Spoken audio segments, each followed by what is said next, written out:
Welcome to the California Board of Psychology Fee Increase webinar.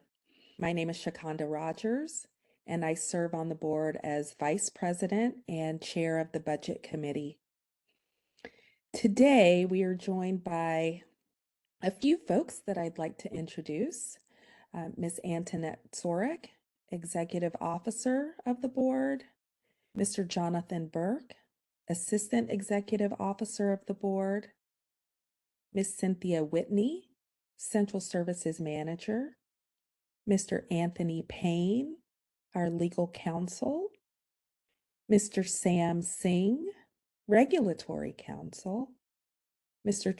Troy Polk, Legislative and Regulatory Analyst for the board. And we'll also be having a presentation today from Mr. Matt Nishamini of the Budget Office within the Department of Consumer Affairs. Thank you all so much for being here. And for those of you who are attending in the audience, perhaps for CPD credit, feel free to type your license number after your name in the same line if that's available to you. And before we get into our discussion for today, here is an overview of our plan for our time together. First, we'll have Ms. Whitney share some information related to CPD credit for today's meeting. Following the CPD credit information, we'll have a brief mindfulness practice, which I'll share. Following the mindfulness exercise, we'll get into our discussion for today, and that will have 3 separate components. I will start by giving a brief timeline of events. Next, Mr. Nishamini, who serves as the budget analyst for the Department of Consumer Affairs, will share a presentation with us. And following Mr. Nishamini's presentation, we'll have a presentation by Mr. Burke. He'll share an in-depth overview of the history of our budget concerns, the fee analyses conducted, recommendations made to right-size our budget, all of which eventually resulted in Senate Bill 816. And at the conclusion of Mr. Burke's presentation, we'll open up the floor for discussion, which is when you can pose any questions you might have or make any comments you might have. For now, I will turn things over to Ms. Whitney to discuss CPD. Ms. Whitney, the floor is yours. Thank you, Dr. Rogers. Good morning. Attending today's informational fees webinar provides you with CPD credit hours towards law and ethics requirement. This would also be considered under self-directed learning, category number 2. For your CPD records, please notate today's date as March 21st, 2024, and note that we are here for the informational fees webinar. At the end of the meeting, I will announce how many hours you can be credited. If you called into the meeting, please email bopce@dca.ca.gov. Again, bopce@dca.ca.gov with your name, license number, and the telephone number you used to call in. If you signed in using a computer or mobile device, your attendance is automatically documented and no further information is necessary. Back to you, Dr. Rogers.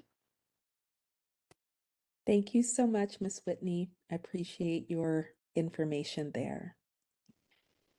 Okay, so we will move into our mindfulness practice to get our morning started.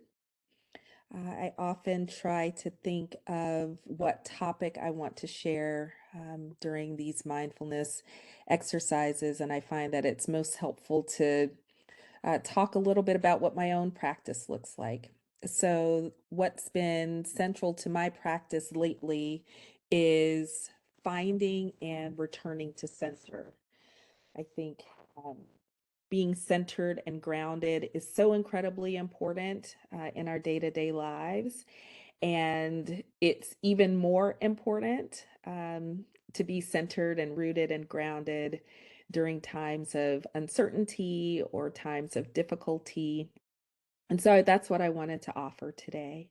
I recognize, and we all at the board recognize, that this is a heavy topic that we'll be delving into. So we thought it would be helpful to create a little bit of spaciousness in order to help us settled and to get settled and be with what's present as we navigate this topic.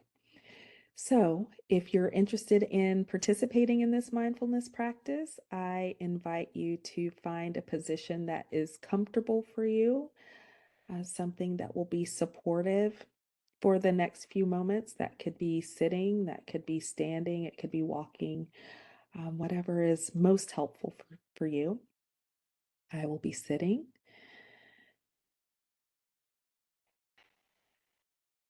And gently lowering the gaze or closing the eyes all the way if that's helpful. And just bringing the attention into the room that you're in, into this virtual space that we're all gathered in today, and allowing your full self to arrive to this moment.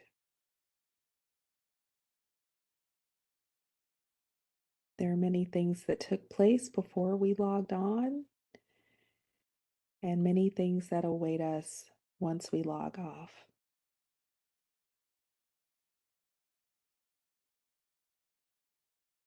But now we just bring our attention to this moment,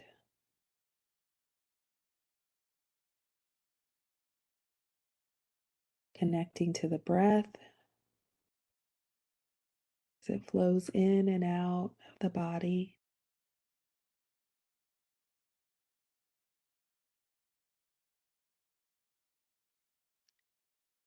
And maybe just doing a gentle inquiry to find out what's present in the mind, what's present in the heart, and what's present in the body. What's alive for us right now, without judging what we find and what we notice.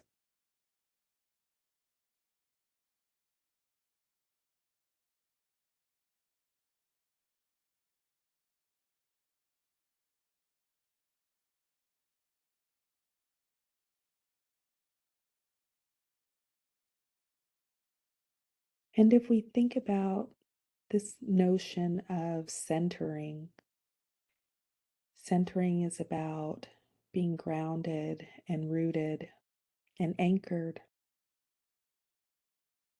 And we're all rooted in something, anchored by something, even if we're not particularly aware of what that is in the moment. But I invite you to ask the question today: what will I allow to center me during this time together? Maybe you're centered in the intention to learn something that you hadn't known before. Maybe it's to ask a specific question or to make a comment.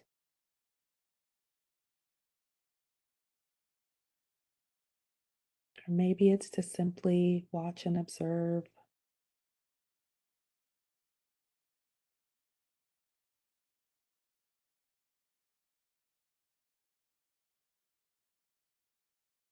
Whatever your intention is for today, can you allow that to be your center, the thing that you come back to over and over and over again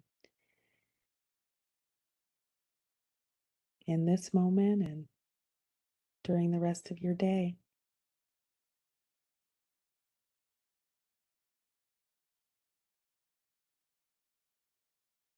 And how can you commit to being fully embodied in that intention?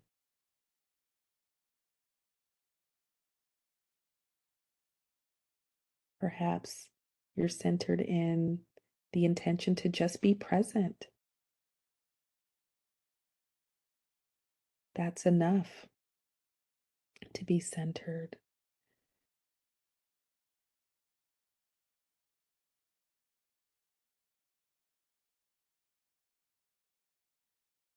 And you might even say to yourself, I am committed to being centered in and fill in whatever that intention is and allowing that to really just rest in the heart.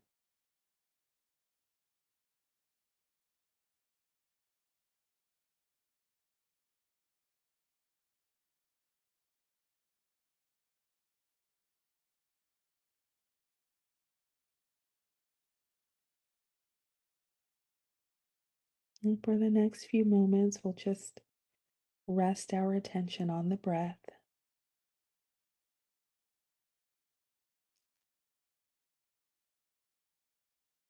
noticing the inhale and the exhale,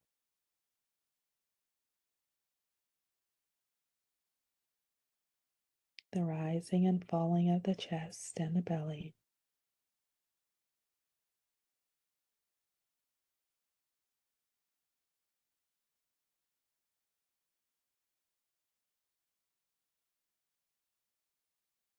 And as we begin to bring this practice to a close, remembering the anchor that will keep us centered during our time together.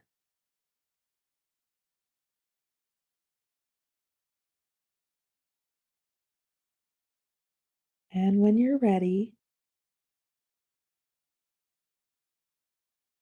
you can gently open your eyes and bring your attention back into the room.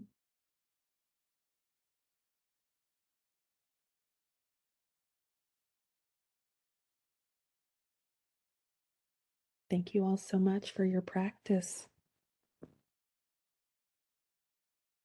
Well, if everyone is ready, we can begin to dive into the content for today.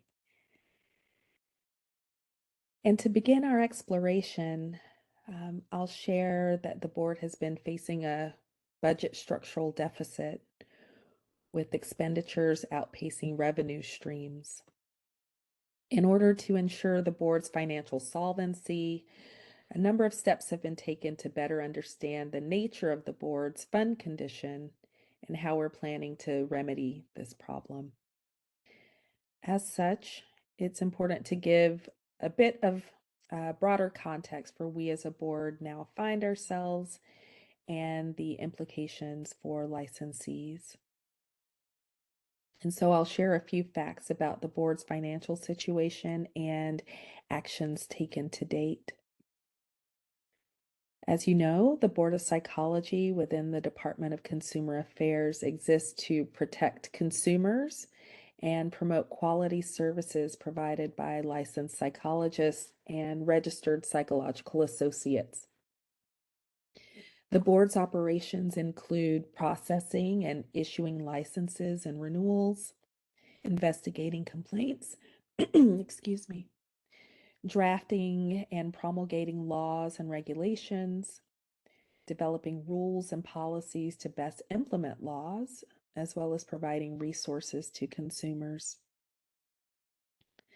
The board's primary source of revenues are fees charged for each of the various licenses. The board does not receive funding from California's general fund, which is used to fund and support numerous programs and agencies throughout the state. Thus, the board is fully self-supported through its special fund, and it's vital that fees charged to licensees and applicants fully recover the costs of administering the program. The board has been facing a budget structural deficit with expenditures outpacing revenue streams. The board has not increased its initial application or renewal fees since 1992, and operating costs have increased, resulting in the structural imbalance. Board staff have been diligent in undertaking the task of analyzing the fiscal health of the board. Specifically, staff have worked with DCA budget experts to closely examine data, create formulas, and propose options for increasing fees imposed on licensees and registrants. The board did consider an independent fee analysis, but ultimately decided that the high cost and lengthy time of that was not warranted. The scope of the fee analysis included the following objectives: to calculate the full cost of licenses and renewals, determine a fair and equitable method of allocating non-fee expenses such as enforcement to the licenses and registrations issued, develop revenue projections for 5 years to establish fees, and review performance of core business processes. So after all of this work, board staff presented the analysis and proposed fee changes to the ad hoc budget committee, of which I'm chair. The proposed change was also presented at a stakeholder meeting on February 25th, 2022. So we've been at this for some time. The budget committee reviewed the input from the public provided at that stakeholder meeting and made a recommendation to increase fees that was considered by the full board at its April 2022 meeting. And at that meeting, the board voted to approve the recommendation to increase fees. Next, I'd like to introduce and welcome Mr. Matt Nishimini of the Budget Office, who will be giving a bit more context for us. Whenever you're ready, Mr. Nishimini. Thank you very much, Dr. Rogers. My name is Matt Nishimini. I'm with the DCA Budget Office. I'm going to be giving a short presentation here. Next slide, please. We're calling this a board's budget. So we're going to look at the various inputs and how you might look at your board's budget. Next slide, please. So what do boards do? That's the first thing, right? What is your existential question? Next slide, please. So you have a responsibility and functions. So they are rooted in statutory and regulatory authority. You have current law, begins with Business and Professions Code sections 2900, as well as any new legislation that may be proposed. And then there's also the California Code of Regulations, and you would reference Title 16, Division 13.1 for your regulatory authority. And these laws and regulations have a programmatic impact. So what does the board do? Well, you license professionals. There's an education component. And then you certainly enforce your Practice Act and your regulations. And then there's an administrative component to make sure that staff is fully resourced and can do the education, licensing, and regulatory functions. Next slide, please. So step one, let's look at your fund condition statement. And we have a fund condition statement on the next slide, please. And so this is based upon the 2024-25 governor's budget. And then we've updated the current year, which is the 23-24 column, through fiscal month 6. So just reading, we read this top to bottom, left to right.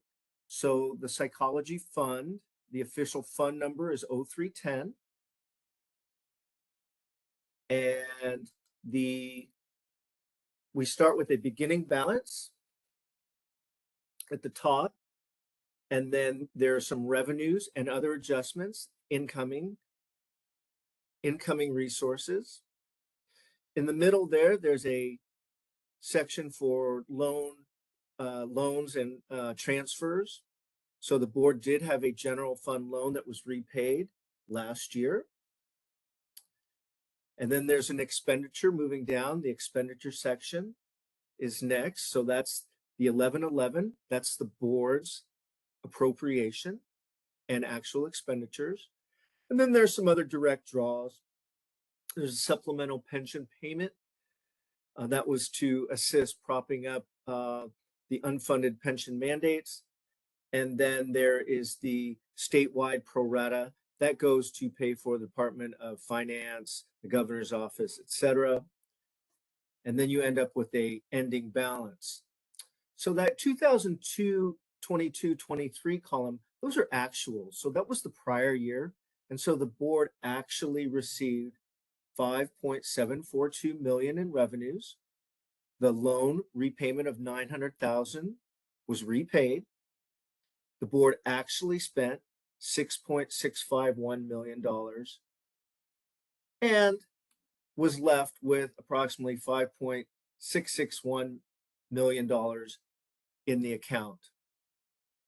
And then that goes up to the current year beginning balance, and then that rolls the revenues. So those revenues in that CY column, that's our projection for the full year based upon the first 6 months of the year. And then likewise moving down 7.945, that's our projection based on that the board will spend for the full year based upon the first 6 months of the year. And then the BY column, that's going to match what is in the governor's budget. So that is what the program, the board is authorized for 24-25. And then we move out to the 25-26 column just to give you a little more visibility. And that shows some incremental growth in the appropriation, and revenues are relatively flat. I'd also note that the revenue section, which is in that middle, that is reflecting the fee increase related to SB 816 that was effective 1/1/23. Next slide, please.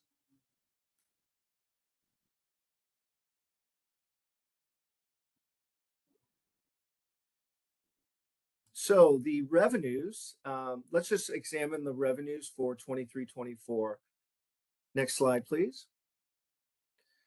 Okay, so breakdown, we've got 9.25 in total revenues, of which there's a small portion of delinquents, other fines and duplicates, very small percentage.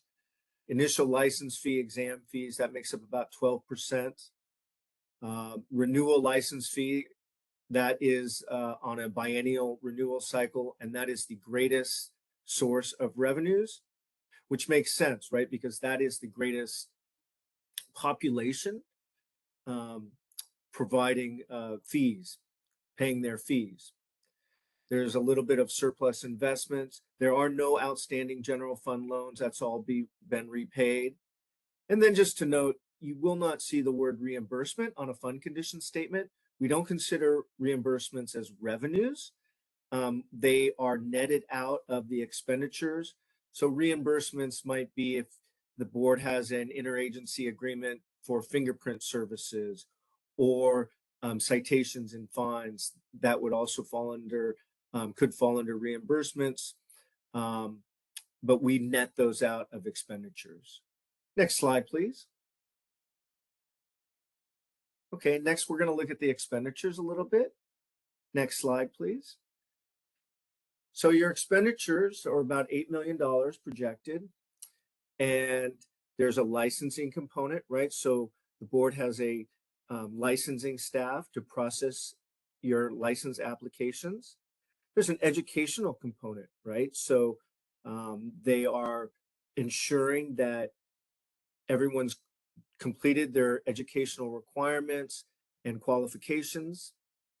There's an enforcement component, which is super important, right?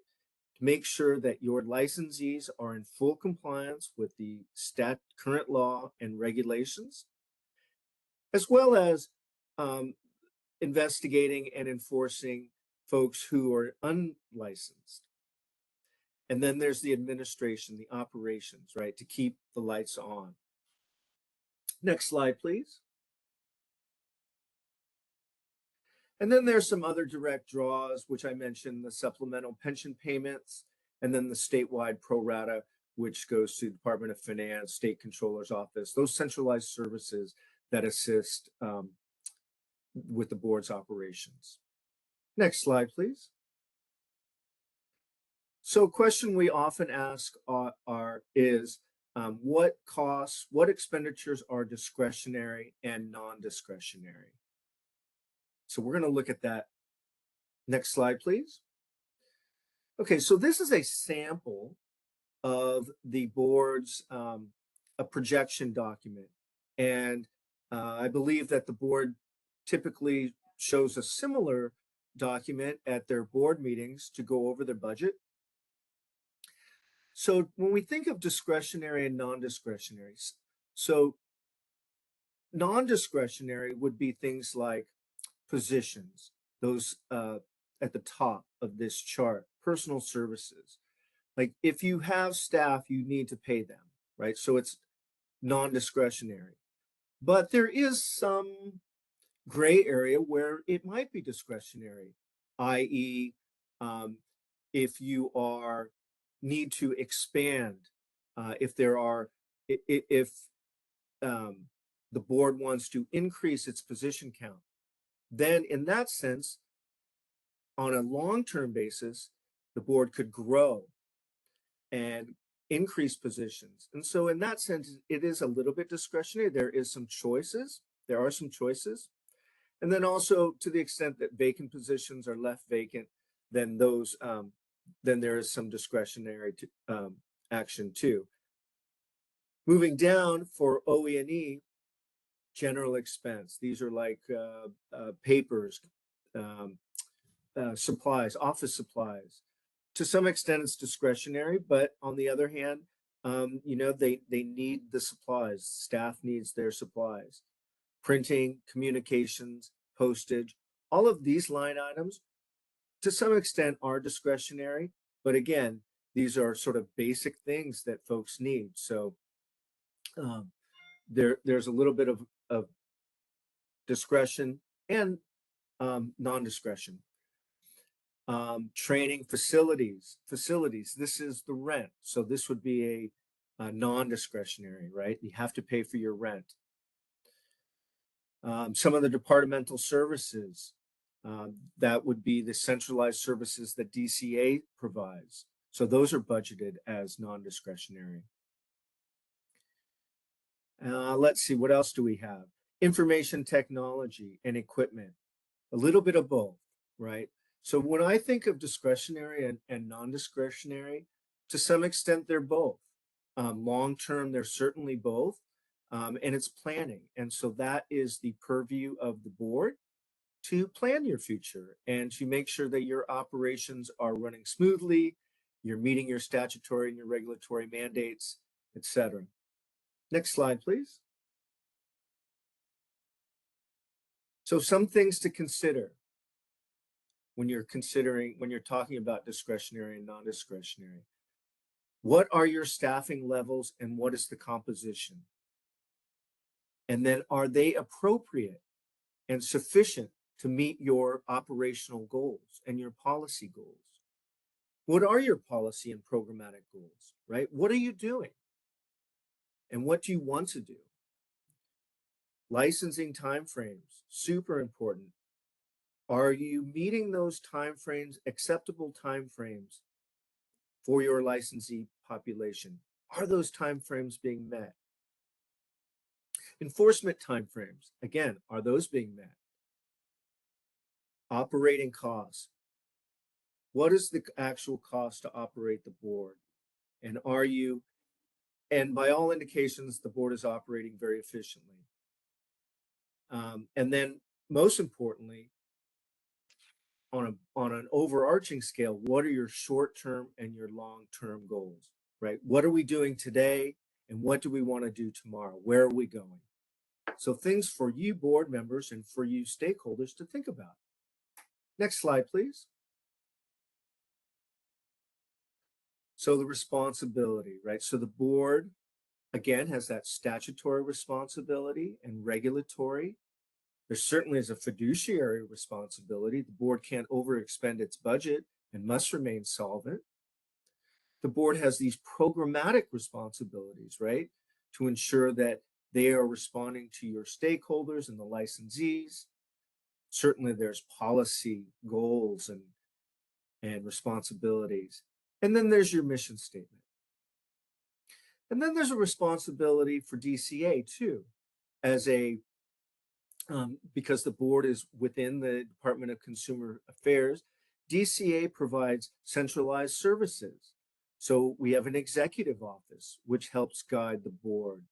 There's legal affairs division, and we have 2 attorneys here today. There's a legislative unit, which helps guide legislation. And then there's the budget office, which I'm part of. There's an accounting, cashiering.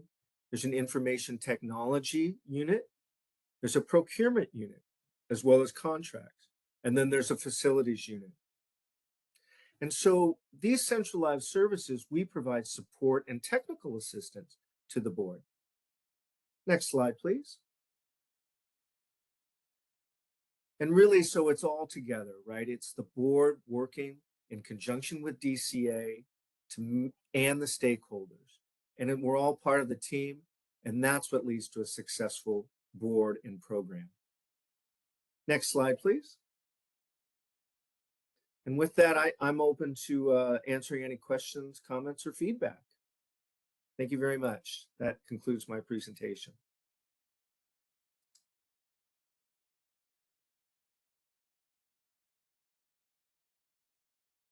And this is the DCA moderator. I think we are going to hear from Assistant Executive Officer Jonathan Burke before we start taking Q&A.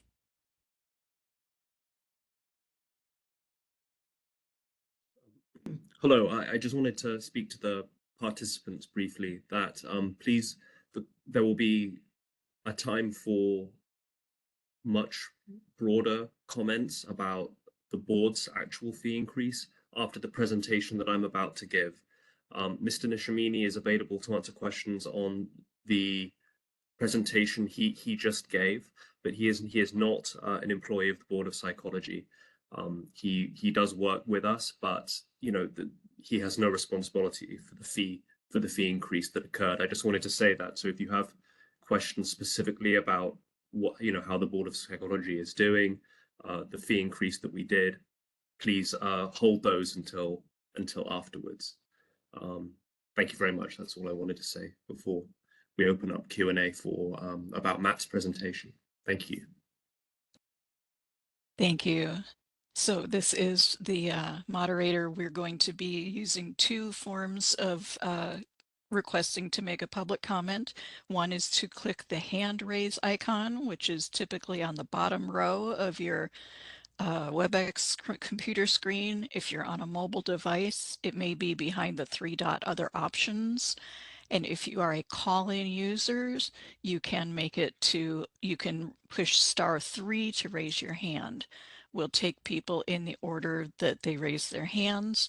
The other option is you can use the Q&A feature of WebEx. So you will see a question mark icon, typically down in the bottom right of the computer screen, or again behind the 3-dot other options if you're on a mobile device. You can click on the question mark.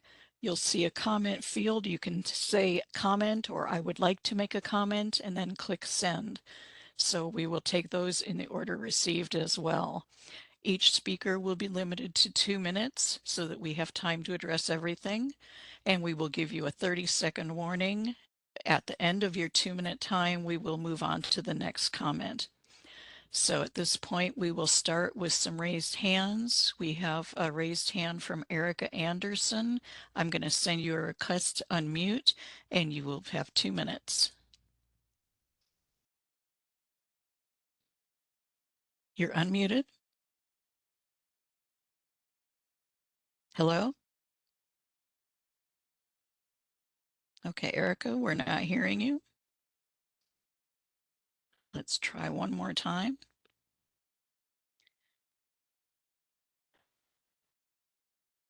Go ahead, Erica. Yes. Hello, can you hear me? Yes. So that was a helpful presentation, but the type is so small I couldn't really see the numbers by line. It would be helpful to me to know the level of increase in budget year by year over a longer period of time. and including the number of licensees, number of applications, and to see revenue compared to expenses across those years. And it's kind of hard to decipher from what I was watching. All right, thank you. And our next raised hand is from Lauren Wecker. Lauren, I'll send you a request to unmute. You'll have 2 minutes.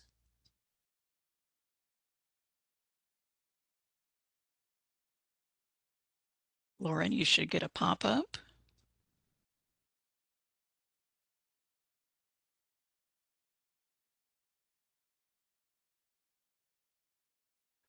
Okay, so Lauren, it looks like your phone is not showing the pop-up. You can look for the question mark icon and use that to make your comment. We'll move on to a raised hand from June Martin. June, I'm going to send you a request to unmute.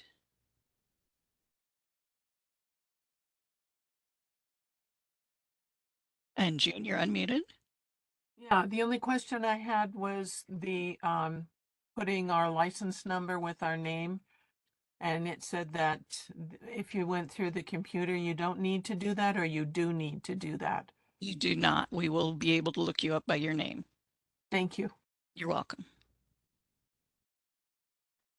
All right, let's go to some of the Q&A requests. Let's see, Paul Marcial, I'm going to send you a request to unmute. Just one moment while I scroll through to the P's. And Paul, I sent you a request to unmute. So, Can you hear me now? Yes. Yeah, just a quick comment, and just to reiterate what the first gentleman had to say, it was impossible to read the figures in those budget slides just because the type was so small. So will these be available to us after the presentation, the slides? I will defer to board staff to answer that. We should be able to add that to the board's website, as we have done with our prior CPD webinars. Thank you. Thank you. All right. Let's see. And Lynn Perry, I'm going to send you a request to unmute your mic so that you may ask your question. Let's see.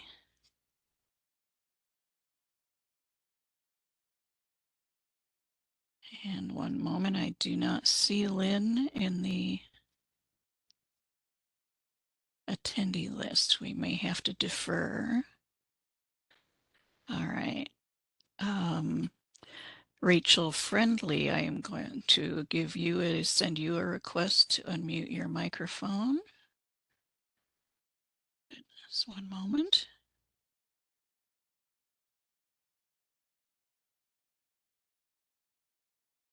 And Rachel, I'm not,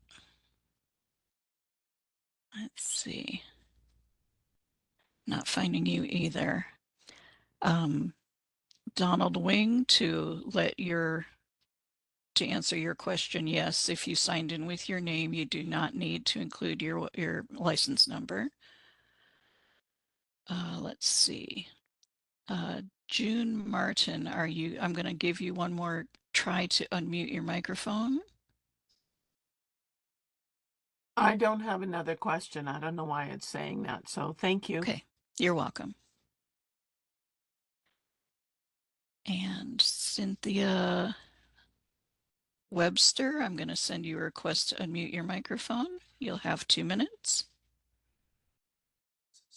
Go ahead. Cynthia. All right, Cynthia, I'm afraid we're not hearing you. All right, so call in user 57 from the 949 area code. I'll send you a request and you can press *9 or *6, *6 to unmute.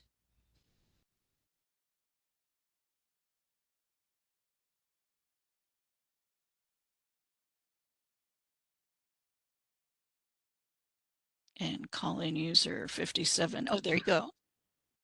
Go ahead. Yeah, hi. My question is this. I'm using my phone to listen to the webinar, but there is no room for my name to put it down or my license number. So what should I do? Okay, you should email bopce Uh-huh. at dca.ca.gov Uh-huh. and list your name, your license number, state today's date, and that you were at the informational webinar. Okay. Thank you. You're welcome. And one moment while I try and catch up with, let's see, is Lynn Perry back?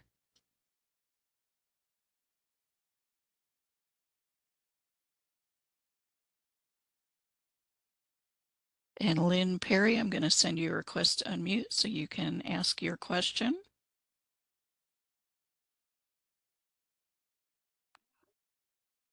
Go ahead. Hi, this is Lynn. Do you have any sense of how often the fee increases will be necessary?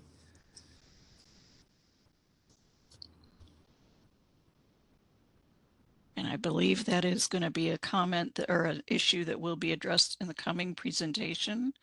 So okay. I will ask you to wait until the final Q&A session for that. Sure. Thank you. All right. And let's see. Rachel Friendly, are you in my list? Here you are. And oops, Rachel Friendly, you should get a pop-up that you may unmute yourself. Can you hear me? Yes. I was just curious. I don't know whether this is for now or for later, and if not, that's fine. But I was just curious. I'm licensed in 4 states, and California is not only by far the most expensive, but it's more than double the next closest, which is Massachusetts, for license renewal fees. So I just would love for somebody to speak to why is the California board so much more expensive to run than other boards? Ostensibly, it should be the same responsibilities, and it seemed like it was already way more expensive than other places. Thank you. All right, thank you. I believe that will be addressed in the coming presentation. If you feel like it has not been addressed, you're welcome to raise your hand again at the end. Thank you.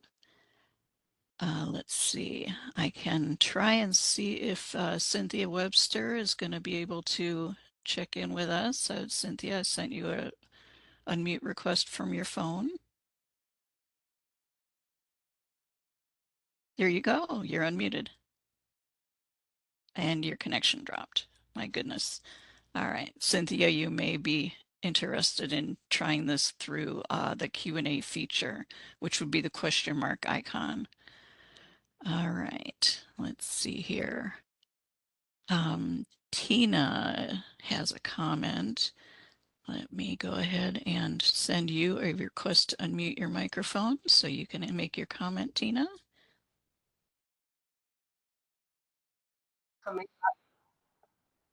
Yes, we can hear you. Okay. But yeah, so the comment about the board not increasing its fees since 1992 is a little bit confusing to me, just because I did get an email in May 2022 saying that you guys did increase your fee from $400 to $500 effective July 1st, 2022.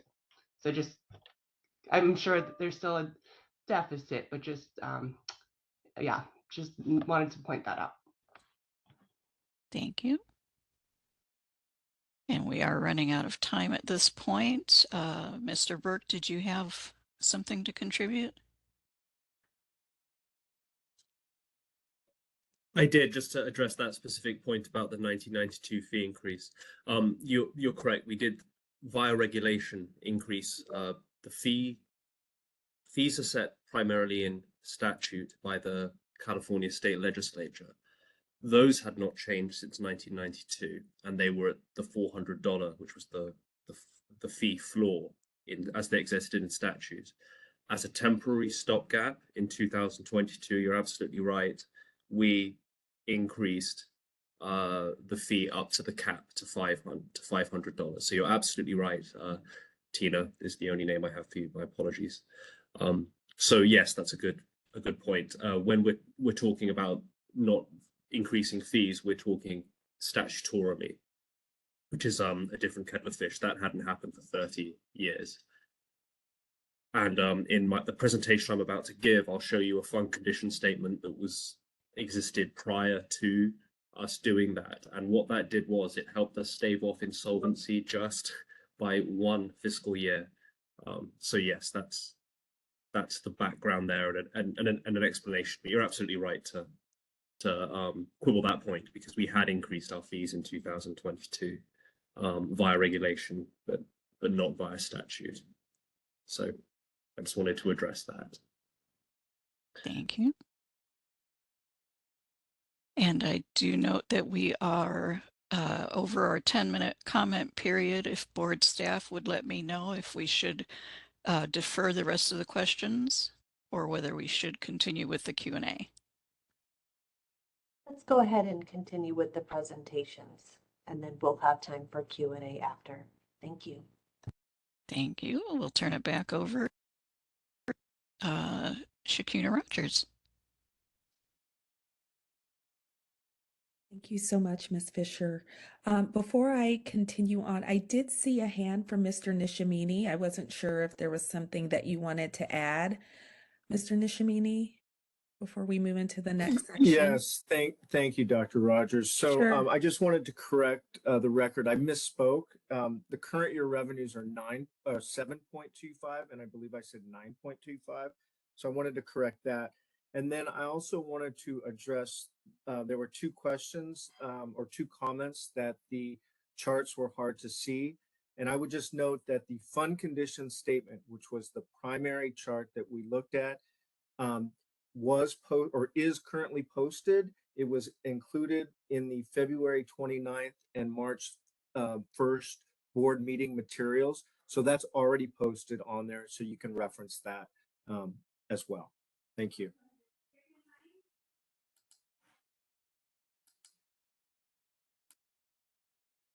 Thank you so much, Mr. Nishimini. I appreciate your comments and clarifications there.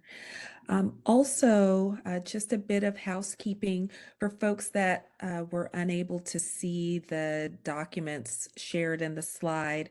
There is a way that you can zoom in on your screen. If you look just above where the slides are, it should show you the percentage of how large your screen is. And so you can press the plus button to the right if you want to increase it. So hopefully that might be able to help you see the slides as they're shared in real time. Next, we will have Mr. Burke, who is our Assistant Executive Officer for the board. I will have him share a more in-depth review of the history of our budgetary concerns and the steps taken to remedy these challenges. So I will pass it over to you, Mr. Burke. Thank you so much. Thank you very much, Dr. Rogers. Okay, thank you. And one thing I want to say, because one comment that I saw is people struggling to see. So I think we can, obviously, you can try and make it full screen at your end. If you want to see a lot of the background underlying data from the fee analysis that we actually did to justify the increase that's obviously now happened, you can find it on the February the February ad hoc committee meeting from 2022, the ad hoc budget committee meeting. I'm having some minor technical issues. Please bear with me 1 second, but I just wanted to say that will, if you do want to, print out information, review it, that's where you could find a lot of this, and I'll talk about that again at the end of my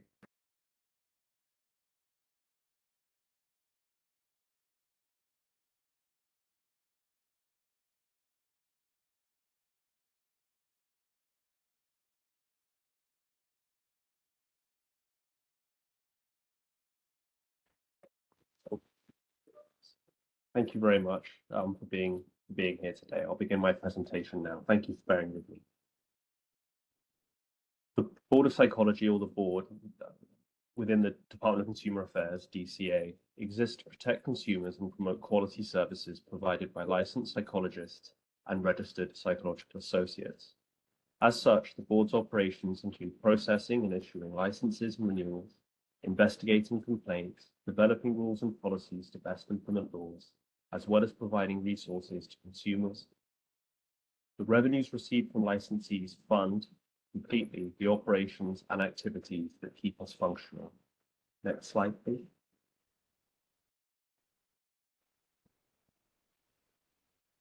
Give just an overview of my presentation. I'm going to talk about the critical state of the Board of Psychology Fund, where we were in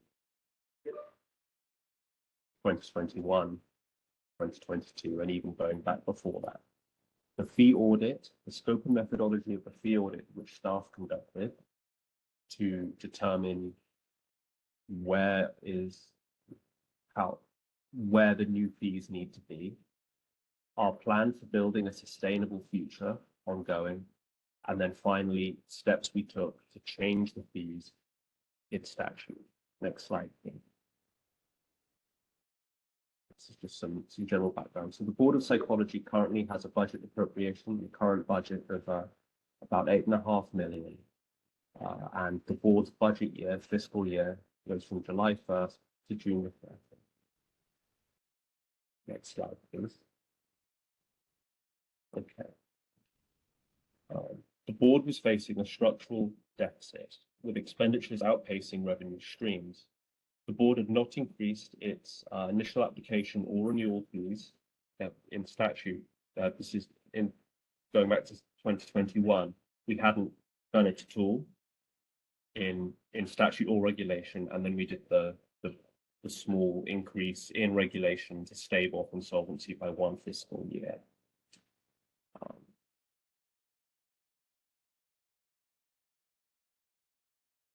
Our expenditures were beginning to outpace our revenue streams, so we were going insolvent.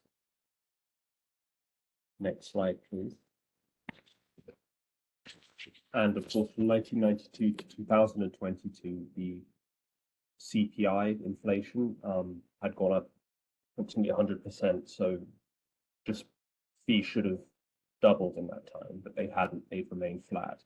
And as I will go into in greater depth, our expenditures, the costs to do business in California, to simply exist and function for the reason that we exist, the existential issues that Mr. Nishimini spoke to, that was the problem.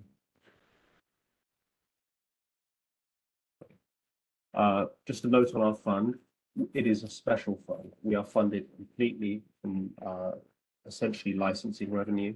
We do collect some in fines and other, but that's very small. That's primarily from licensing and renewal fees. We do not receive any monies from the California General Fund.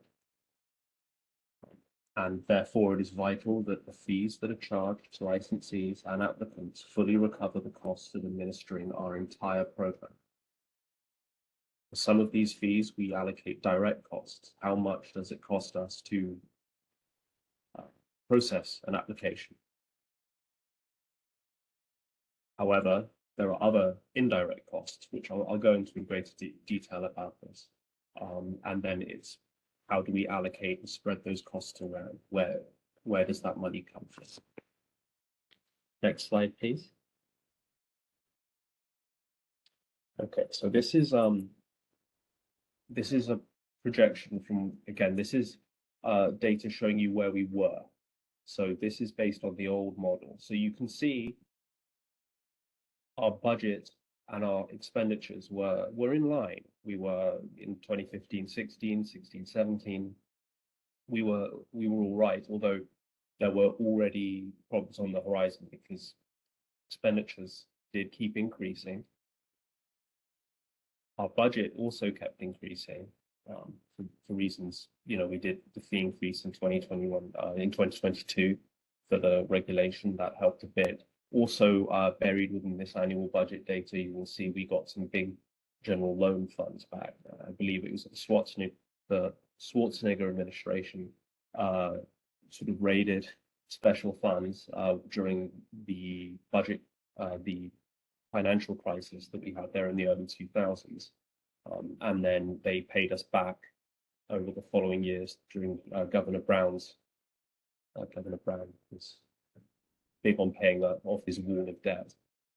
So that's why you see an increase like that. But you can see that expenditures were outpacing, and that was leading to insolvency. Next slide, please. Okay, this is the revenue. So you can see revenue was flat except for those general loan repayments that I already spoke to. And obviously, as Mr. Dishamini mentioned, there are now we don't have any outstanding loans, so we're not going to be getting paid back. So that's where our revenue is. Can you go to the next slide, please? So all of that flat revenue and increasing expenditures led to this being our fund condition. Again, you can see the outlier years where we got repayments from the general fund. Those obviously don't happen every year.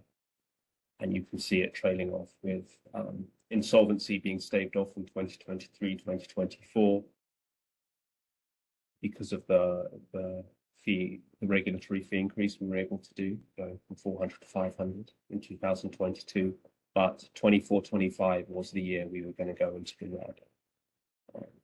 So I hope I've been able to paint a picture of just what dire straits we were in. Next slide, please. Okay, and this is just a bit more background. This is where the fees were prior to us doing the regulatory fee increase in 2022 and the statutory fee increase. Next slide, please. Okay. So what happened was, we were aware that we were heading off the financial cliff, as it were. So board staff were tasked with conducting a fiscal analysis. As was already mentioned, some boards, when they're asked to do this, they contract out with a third-party agency. We opted not to do that because you don't have to do that, and it takes about 6 to 12 months. That was time we didn't really have, as the previous slides alluded to, and also it costs about $50,000, give or take. We didn't feel that was justified when we believed we could, and we were told we in fact could by our control agencies and the legislature, that no, you can do it yourselves. Obviously, we'll have to show all our working and do all of that good stuff, and we did to their satisfaction. But that's why it was done internally by staff. So we worked with DCA budget experts to closely examine data, create formulas and propose options for increasing fees imposed on licensees and registrants. The board's objectives for this analysis were to ensure the board is fully accounting for all its costs, recovering adequate revenues to be reimbursed for its expenses, and building reserves to ensure future operations. The board's only source of revenues are fees charged to various licensees. The board does not receive funding from the general fund, which is used to fund and support numerous programs and agencies throughout the state. Thus, we are fully self-supported. Next slide, please.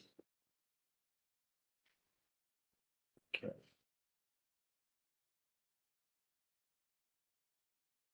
So what we had to do was we had to calculate the full cost of processing licensees' applications and renewals, determine a fair and equitable method of allocating non-fee expenses such as enforcement to the licensees and registrations. Enforcement costs do account for about 80% of the costs of the board. And obviously they have no direct revenues associated with them. I'll go into, we do issue citations and fines, we do order cost recovery from disciplined licensees, but it only recovers a small fraction. And therefore the board had to make a policy decision, that they did in line with other DCA entities, of how to spread those fees around. And again, I'll go into that in more depth. And finally, we had to develop revenue and fee projections for about 5 to 10 years, because we don't want to just put this fire out. We want to make sure that the long-term fiscal health of the board is ensured for years to come. Next slide, please.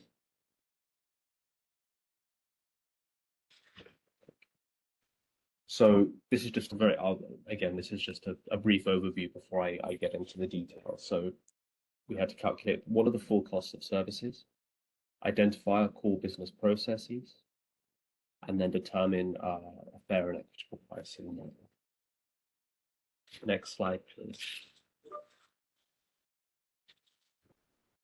Okay, so step one, we had to collect data, the various data sources. So for this project, there are 4 primary sources of data that drove the analysis.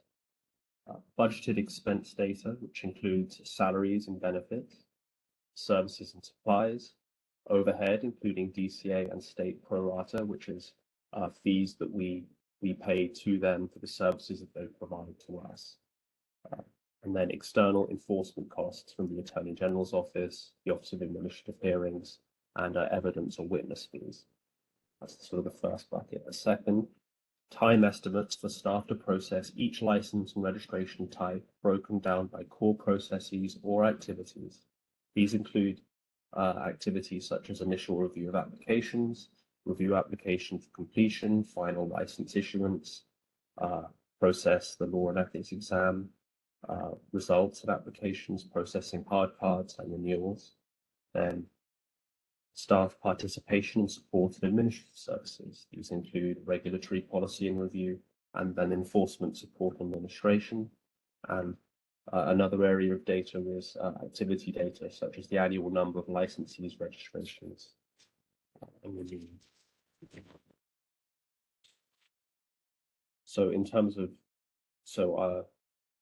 collecting data still, the first step involved identifying positions within each program that provide and support direct services. It also involved collecting program budget and expenditure data, identifying the salary and benefits for each position, and identifying non-personnel expenditures, as well as any program and board overhead. Next slide, please. Okay, building cost structures. The second step involved the development of time estimates for processes and tasks in each program area. Specifically, this step is at the core of the analysis. There are 3 processes that comprise this step. Gathering time estimates for direct processes. By working with board staff, an estimate of time was assigned to each process. The sum of all the process steps is the total time that is required to provide that specific service.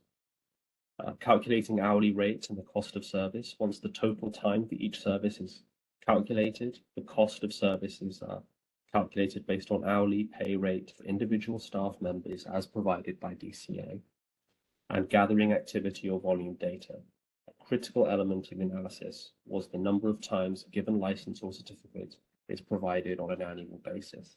Next slide, please. Allocating enforcement and other support activities. This is the third step, and it allowed us to arrive at the full cost of service for each license, registration, or renewal. Within DCA, enforcement is a significant portion of cost and has been growing every year.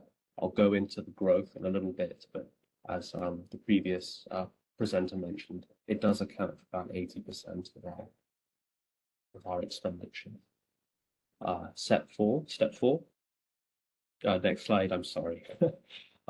Set cost recovery policy. Now, somewhat confusingly, cost recovery, there's 2 meanings within this presentation. In this sense, the cost recovery is the recovery of the full costs associated with the program. There's also, a bit later down the line, enforcement cost recovery, which is when it's what we call, if we ask someone who is on probation to pay $5,000 towards the cost recovery to cover the cost it took us to investigate them, say, that's what that is. But so I just wanted to, so that it's not confusing. There's 2 different meanings of cost recovery. And if you have any questions or thoughts about that, please share with me afterwards, and I'll explain further. So the level of cost recovery is a decision that should be had to be made for each type or group of licensees, and it's dependent on policy. This is something the board got to determine. So current our license structure usually includes subsidized registration for the associate level, and it does assign more to renewals for licensees that covers more enforcement costs. That's because the policy reasons given by the board when they were determining this in 2022 include people who are more established in their professional career, often are able to pay a little bit more than people who are just entering the profession. Also, the majority of our enforcement costs come from people who are already licensed. It's not from people who are applying and there's discipline. It's from people who have been, say, licensed for 10 years and they've, committed gross negligence or been arrested or something like that. So that's why the board decided to assign the costs the way that it did. But that was step 4. And then step 5, excellent, thank you. You set the fees. So fees were based on the cost recovery policy that was determined and at a price that will fully recover the board's costs and provide for a sustainable future, which is usually, so you overshoot by about 1%, and then that helps you to kind of build out, because of course expenditures are not flat, sadly. We always assume they're going to go up 2 to 3% every year, and I'm going to show you in a little bit exactly. They've actually been doing that in the last decade, really considerably more, and that touches on why the cost of doing business in California is more than some other states. Jurisdictions.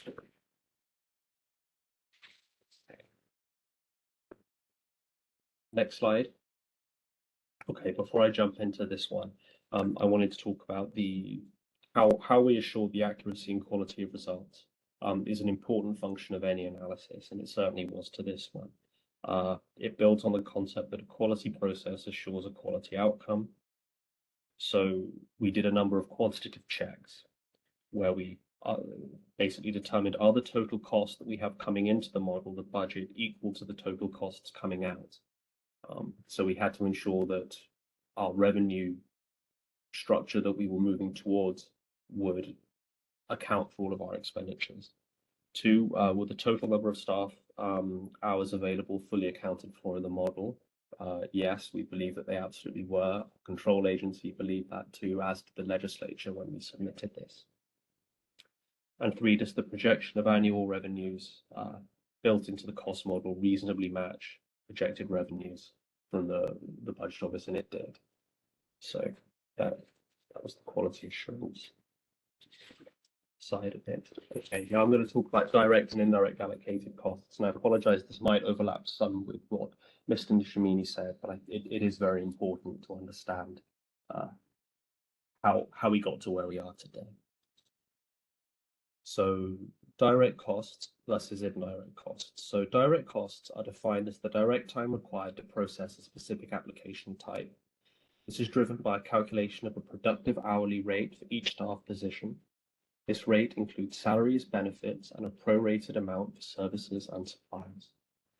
After indirect costs are layered on top of the direct costs to establish the full cost of issuing the license. Indirect costs include things such as DCA and statewide pro rata, operation expenses, board management and administration, the board's customer service functions, regulatory policy and review, enforcement support and administration, and licensing support and administration. Because obviously not everything we do is directly handling a license application. Everything else the board does, it's staff time, and that costs money. Next slide, please. Okay, and now I'm going to get into why did expenditures increase so much. So board staff compensation is one driver. So the board employs a staff of the size determined by the legislature's approval and our workflow demands. That's it. How big we are, we have to get approval. It's part of the state budget process. We don't, as a state entity, we can't just add people. We need to go through a detailed process and have those new positions included in the budget. Staff, and then you have what we pay our people. Obviously, people work, they need to get paid, and that's not something we can control. Staff compensation is set through negotiations between employee unions. The overwhelming, I think all of our staff are employed, are members of the SEIU, I forget what it stands for. But they negotiate the rates, the COLA increases, all of that good stuff with the governor's office. So if there's a 2%, a 2.5%, a 5% increase that goes to all of our people, we can't say no thanks, our budget won't allow that. We have to do it, and it happens at a level way above the board. And then I already mentioned COLA, the cost of living adjustments, so that increases year on year. Next slide, please. Okay. I'm going to get into enforcement costs. So these increase at a faster rate than our general operating costs. There are two main sources: the external costs, so State Attorney General, the Office of Administrative Hearings, evidence and witness fees, and the investigations. And then you have direct costs, which are expenses from staff who process complaints. And I've already talked about why they're increased, the direct costs might increase because of COLA and what have you. Next slide, please. Okay, so enforcement staff, we utilize services of the Division of Investigations. They're sworn peace officers, and they conduct field interviews and provide investigative reports to aid in the processing of complaints. The length and complexity of an investigation cannot be estimated up front, and costs of any single case may exceed the average cost of other investigations. Some investigations can be very quick. They can be handled at the desk level. Someone gets arrested. That's pretty, and convicted of a crime. That can be, it's not open and shut, obviously, but that's pretty much all the evidence we need to proceed. Those generally aren't too expensive, but then you have cases where you have to, there's far more involvement from lawyers, attorneys, and a lengthy investigation of a sworn peace officer. We have to pay for all of this. And that's what that means there. Next slide, please. Okay, and so these are the Division of Investigation cost increases. So you can see, I mentioned earlier that in the last decade, the cost of doing business for us went up really quite dramatically. And this is partially a driver of it. So these are just the sworn investigator general salary increases. As I mentioned, this was between their union and governor's office. So you can see 3%, 3%, 2% year on year increases, all of which these are costs that are passed on to us. We have no say in it. We have our responsibility. We are primarily a consumer protection agency. That's why we exist. So deciding to not investigate cases is something we would never do, even if we know it's going to cost a lot of money. So this is a big driver of that. Next slide, please. Okay, so we've talked about the investigators, now the Attorney General's office. Enforcement staff utilize the services of the Office of the Attorney General, which include the review of staff recommendations and the drafting of accusations, statement of issues, decisions, and other instruments of disciplinary or administrative law. The complexity of any single case may cause costs to exceed the average cost. So same again, and it can't really be estimated. Go next slide, please. Yeah, so this is just from 2000 to 2019. You can see the budget letters. So it's published in a budget letter, the effective date, and you can see the increase over time. An attorney in 2000, a little over $100. In 2019, it had gone up to $220. Paralegals had gone up from 50 to 200 approximately, and an analyst from 50 to 200 approximately. Again, these are costs over which the board has no say, but we do indeed have to pay. So I hope this is painting the picture that the expenditures had increased. The cost of doing business in California had gone up a lot from when we'd had our fees set in statute. So what we had a revenue structure modeled on the early 1990s and an expenditure model from the, you know, the 2010s, and that's why there was starting to be, we were heading towards insolvency. We had that imbalance, and so something needed to be done. Next slide, please. Okay, the Office of Administrative Hearings. Obviously, licensees were being disciplined, have rights. They can go to hearings. They have a right to be heard by an administrative law judge. And again, we have to pay for that. And they include rent and these jobs, you know, the judges write decisions based on legal and admin recommendations from board staff and the Attorney General's office. Costs include fees relating to the use of hearing room facilities, staff, an ALJ, administrative law judge, and the DAG fees as well. Next slide, please. Okay. So I've gone into why all those costs have gone up. So now we have to determine to allocate enforcement costs. So what board staff proposed and what the board itself decided to do was to put the enforcement costs in the renewal fees. I already talked to this a little bit. This policy is consistent with what other DCA boards and bureaus have done and currently do for the reasons I already mentioned. And then I'm going to talk now about that other meaning of cost recovery. So the board does not collect all the fines that it assesses. Okay. There's a reason for that. If you are put on probation as a licensee, oftentimes in your probation order, there will be a cost recovery amount.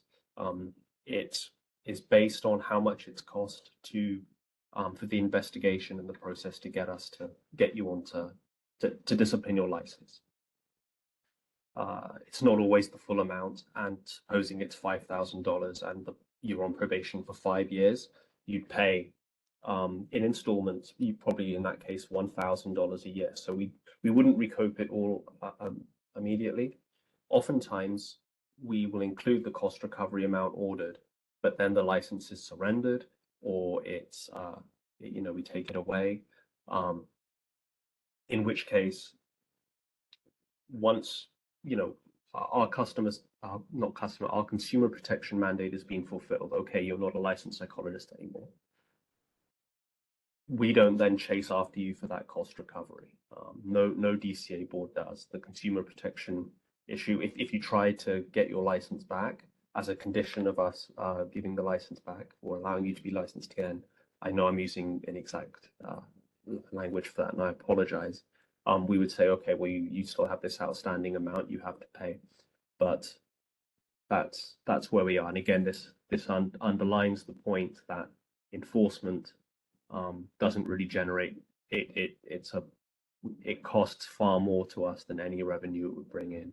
And it also, sometimes people have the perception that we investigate people in order to raise revenue, and that's really not the case. It's not a revenue driver for us, and even if it were, that's not the point of it. Next slide, please. Okay, so this is just it shows in bar chart form the amount we order is never equal to the amount that we receive. So we usually about 25 to 30%. So it's not a big driver of income. So that's why it's in the renewal fee piece. Next slide, please. Okay, and now I wanted to see, now I've explained all of that, I wanted to show where we are. And this is something that we know we've had a concern about. Why are we so much more expensive than other states? In some areas, we really aren't. This is a chart based on 2023 numbers. So this has the 1/1/24 fee increase. So in terms of application fees by state, we're right between Louisiana and Michigan. Next slide, please. Okay, initial licensure fees by state, right between Utah and District of Columbia. Some of these states obviously do have slightly different cost recovery policies than us, and that'll become apparent in the next slide. Because I've shown, okay, thank you. So these were the renewal fee options that we submitted to the board in February 2022, or it might have been May 2022. Essentially with how do we want to spread this around? And what they went with was option 3 here. And I know you might not, I hope you can expand it, but I can read. And basically what that was it was inactive paying 0% of enforcement, associates paying 0% of enforcement costs, and with a 50% renewal responsibility. So 50% of the enforcement costs would happen when you renewed your license. And then with an 8% increase, which again, it plans for growth, and the expanded expenditures will increase year on year. They're never static. And that's where we can, and this is why the renewal fees will move to what they are today. Now, a note on that as well, which gets us to, okay, I've talked about where we were, how we changed, how we analyze things to realize where we need to get to. The board doesn't have the ability to set fees. The board doesn't have that power. The statute, the legislature does. So with the fee analysis and the recommended, okay, we have a structural deficit. Here's our working. This is where we believe fees need to be in order to stave off insolvency. Based on these policy decisions, which the board can do, they can say that they presented it, and that's why the legislature changed where they were. Next slide, please. Okay, and now I showed you the other ones which made California look jolly good. We were right in the middle. Yes, with the renewal fees by state, in now is the most expensive in the union.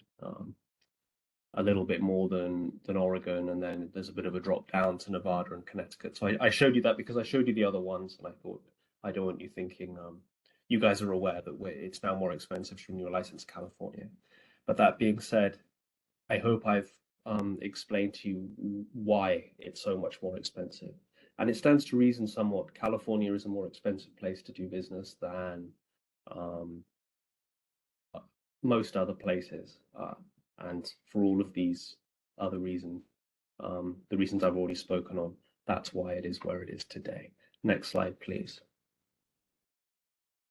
Okay, so like I said, we went to the legislature, and our new proposed fees, in order to stave off insolvency and to right the ship, as it were, it became SB Senate Bill 816. So we provided the legislative proposal for the fee increase to both the Senate and Assembly committees. And you can see the data and information that we submitted to them. It is online. If you go to the board meeting page and look at February 2022, you can see the fee analysis. You can see the underlying documentation, and it's in PDF format, I believe. And we also had to submit it to DCA as well, and they reviewed. On April 21, 2023, the board was notified the proposal had been accepted and would be included at some point in SB 816. It didn't go in immediately. Next slide, please. Okay, it was the bill itself was introduced in February 17, 2023. It was authored by Senator Roth because he was chairman of the Senate Committee on Business and Professions. Our language was amended in June 2023. It was presented and approved in both the Assembly and the Senate. There were hearings on it. It went to Fiscal Committee. All of this was a public process with the ability for comment. And ultimately, the bill was signed into law by the governor in October 2023, and that is why the fees changed to where they were in January 2024. So that sort of concludes, that's the last slide anyway. Thank you for bearing with me. I know budgets aren't the most scintillating topic, so thank you for paying attention. I'm happy to answer any and all questions that you may have. A couple that I wanted to anticipate sort of at the end, just based on some of the emails that we've received. Why didn't we deal with this sooner? It's an outstanding question. We were aware, obviously, for a long time that we were heading towards basically a financial cliff. And we did raise it at the staff level, with the staff at the legislature, people that staff the committees, and with DCA. And what we were told is that essentially there are other boards ahead of you in worse situations, and they are going to be dealt with first, because the legislature doesn't, it's never a popular, enjoyable thing to increase fees. So that's why we were essentially told to wait until the situation got even worse before we could present it to the legislature, because otherwise they'd have said, well, there's no need, it's 5 years away. You may not disagree with that thinking, I don't particularly, but that's where we were, and we can't do it ourselves. We need them. Then why not do it incrementally, or at least tie it to inflation? Again, we're limited by what the legislature is willing to do. I don't know of any DCA entity that has their fee structure tied to either inflation or a stair-step model where it goes up, $50 a year for 5 fiscal years. That's generally not something that's been done. So it's just not something that really was considered.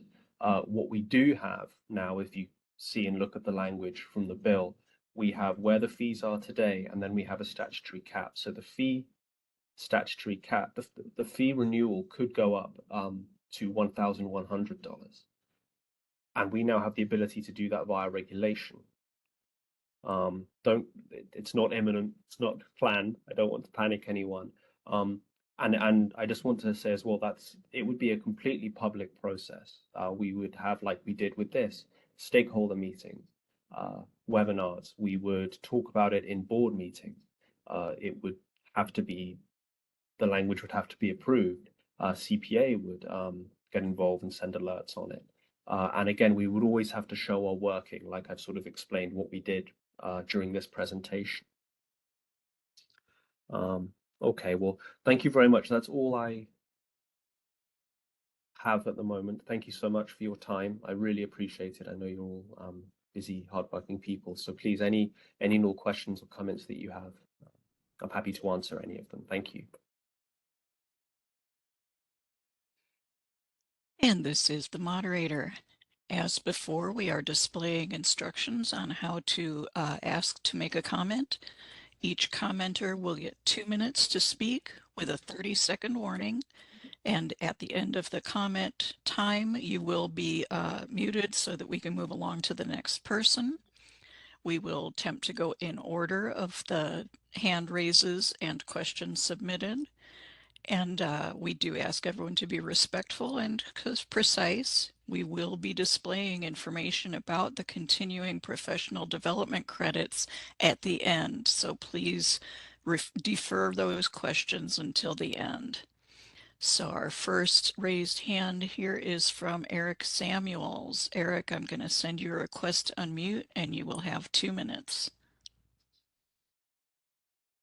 You're unmuted. Apologies. Yes, we can hear you.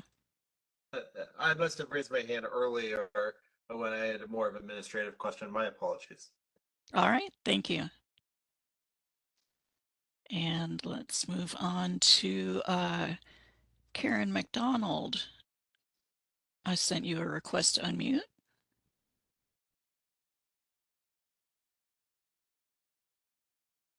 And you're unmuted, Karen. Okay, my comment was also from earlier with the first set of slides. Just a suggestion. I was successful in enlarging everything by using the upper right corner layout. If you click on it, and you can click on a full screen view. That solves the problem. Sorry. Wonderful. Well, thank you for letting us know. Okay. And our next raised hand is from Shira Harrell. Shira, I'm going to send you a request to unmute and you'll have 2 minutes. You're unmuted. Yeah, I'm unmuted. Can you all hear me? Yep. Okay, so I have 3 questions. They're all in the Q&A. The most important of which being, how will the board address equity issues with the fee for applications for psych associates and the exams increasing 5 times its current rate.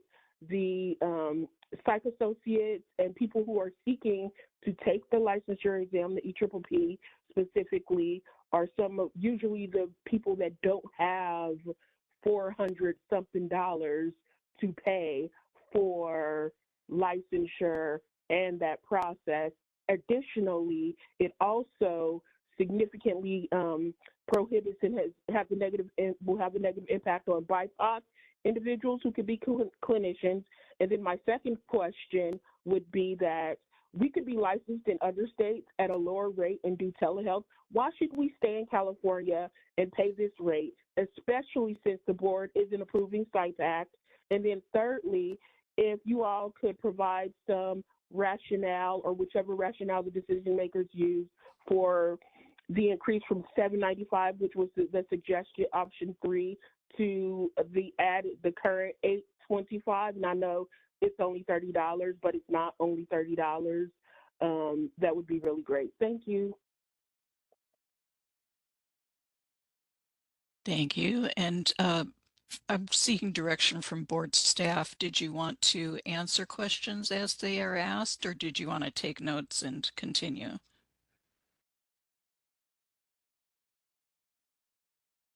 Just one moment, please, Ms. Fisher. Thank you.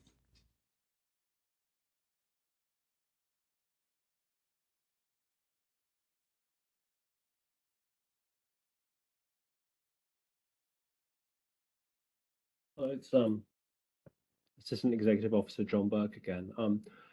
Seeing some questions regarding why, if the recommendation was $7.95, are people currently paying a bit more than that? That's because there is when you renew, there is also a $10 amount that goes to a health education fund, and another one which is $20, which goes to another. This is that's a statutory amount that's sort of tacked on. So that explains that. I know I'm not explaining it terribly well. If someone wants to jump in and help me, but that's why we set the fee at $7.95, and and you end up paying slightly more because there's additional fees that go off to different funds.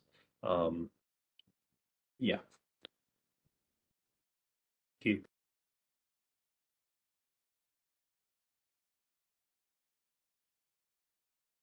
All right, so I'll go ahead and move on. I'm sorry, Ms. Fisher.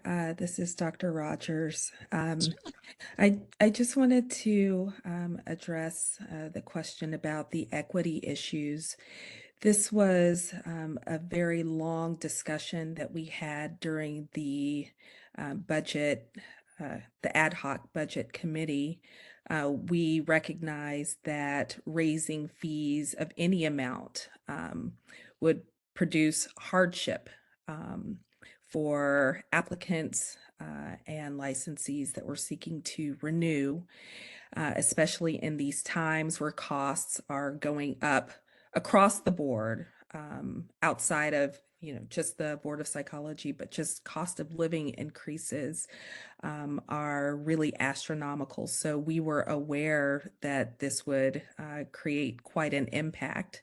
And as a person of color, I am always thinking about how the decisions that are made here at the board will affect BIPOC communities. So just please know that we took this situation with a lot of thought and care.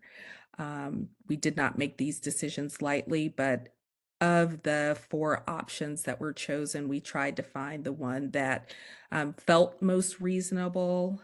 But again, we understand that this is still a lot to take in. But I just wanted to make sure that I made that comment, that there was a lot of care and a lot of thought that went into these decisions after the really in-depth analyses conducted by board staff. Thank you. Certainly. All right, we can go to the written Q&A box for a moment. Let's see. Louise Kindle, I'm going to send you a request to unmute your microphone so you may make your comment. One moment while I find your name.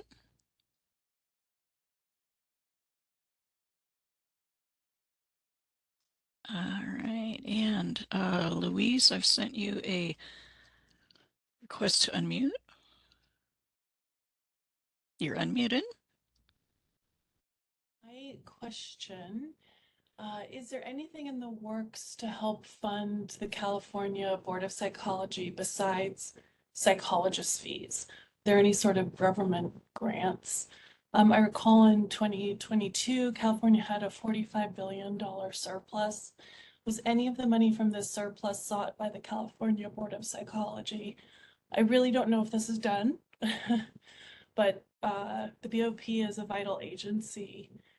One would think that California would be invested in keeping psychologists in state and keep the Board of Psychology financially healthy.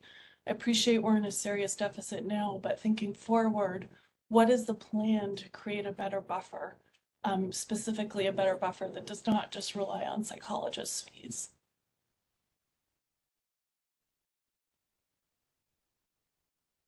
And thank you for your comment question. I'll just briefly try to address this issue. The Board of Psychology is in constant communication with the Department of Consumer Affairs about any additional access to outside funding from the general fund or from possible federal funding. There was a federal funding opportunity for licensing applications and making an expedited process for those in the healthcare community. We were part of the initial discussions, but at the end of the day, the funds were specified specifically for nurses.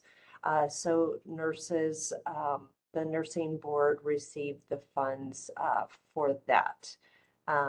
But again, we are in constant communication with the Department of Consumer Affairs about, pushing for access to mental health care funds, et cetera, for the profession. So that is always something that we are in discussions about, and any opportunities there. Mr.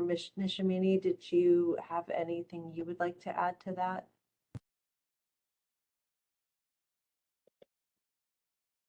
Mr. Nishimini had to leave, unfortunately, so he's unable to answer that. My apologies. Got it. All right, so this is the moderator. Moving on to the next Q&A comment received from Esther Oriana. Esther, I'm going to send you a request to unmute so that you may make your comment.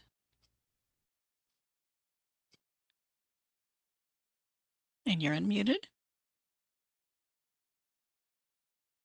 Esther? We're having a very hard time hearing. Can you speak a little louder?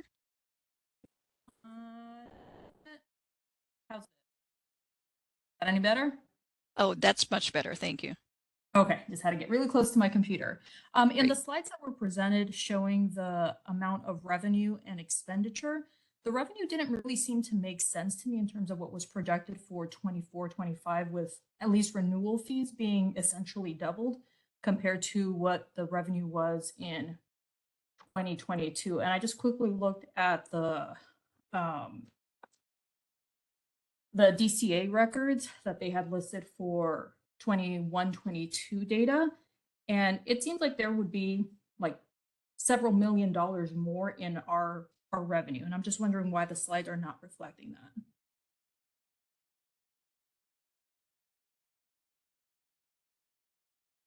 Thank you. Did board staff choose to make any comment? Was that in my presentation or in Mr.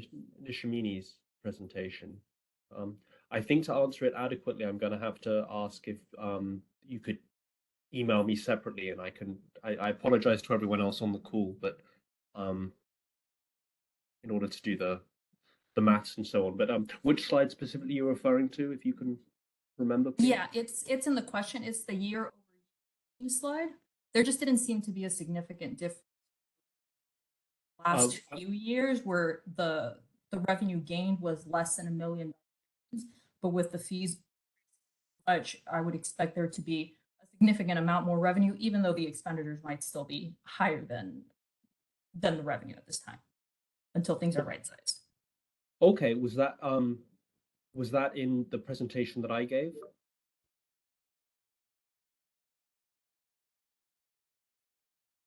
Oh, one moment, sorry. She muted herself again. There we go. Sorry, it's a force of habit to always mute yourself when you're not talking. Yes, that was in your presentation, Don. Okay, because that specific slide, which I can I'll ask for your information in the chat, your email. I believe that showed our revenue model based on the old one, so it didn't actually factor in the fee increase. Okay, and that was a question that I asked as well. Okay. And as a point of information, we do not have a chat feature open for this meeting. So if you'd like to email any questions that we don't get to, you may do that. Thank you.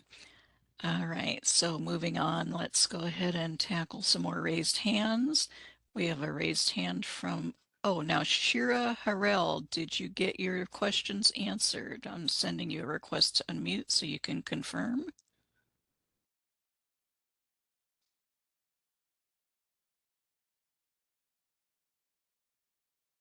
I'm sorry. I'm unmuted. Yes, you are. I got distracted. Was that intentional? Did you have further questions or have all your questions been answered? No, you know what? Actually, my question about equity was not actually answered, though I appreciated that the board considered it. It was not answered with regards to how it can be addressed and how it can be fixed, because to be honest, BIPOC people, it's already only 2 to 4% of psychologists are Black psychologists.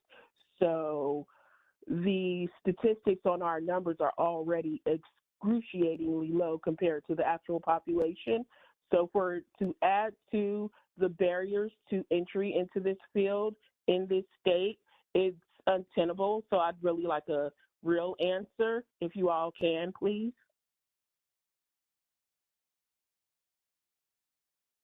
And Vice Chair Rogers did address this somewhat.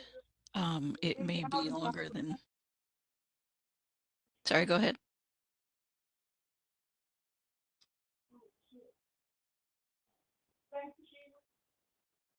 All right, I believe this might be a larger discussion than this venue may accommodate.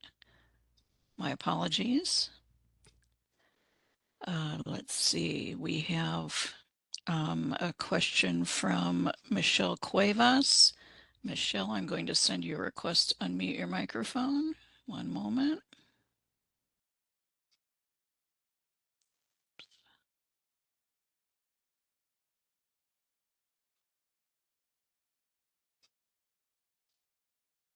And Michelle Cuevas, you should get a pop-up.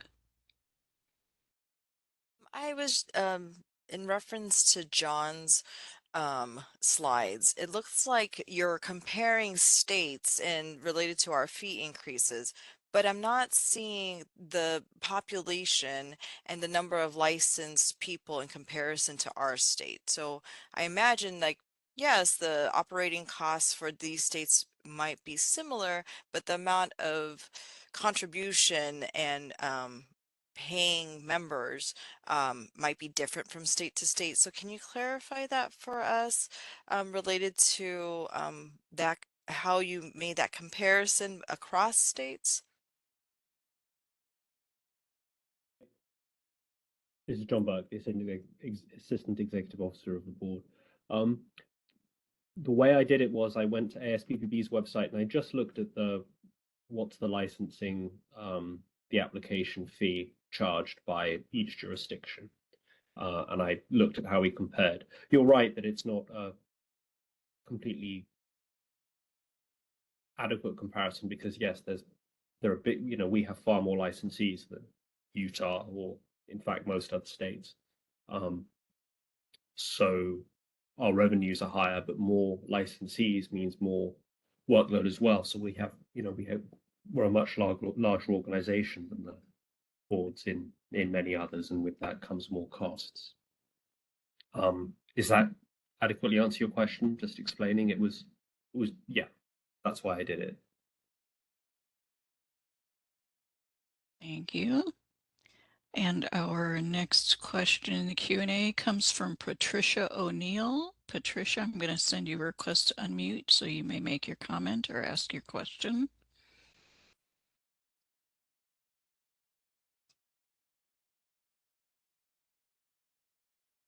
And go ahead, Patricia. Okay, actually, I have two questions. The first one is, since we serve the public, why can we not apply for some help from the general fund? And the second question is, I'm semi-retired. I'm only seeing 3 patients a week. My insurance company adjusts for that. Going from 400 to 800 is really going to be a big deal for me, and I'm sure I'm not the only one. What about those of us who are, staying connected to very few patients, maybe 3 hours a week? Could there not be some adjustment made for that? Thank you. Thank you.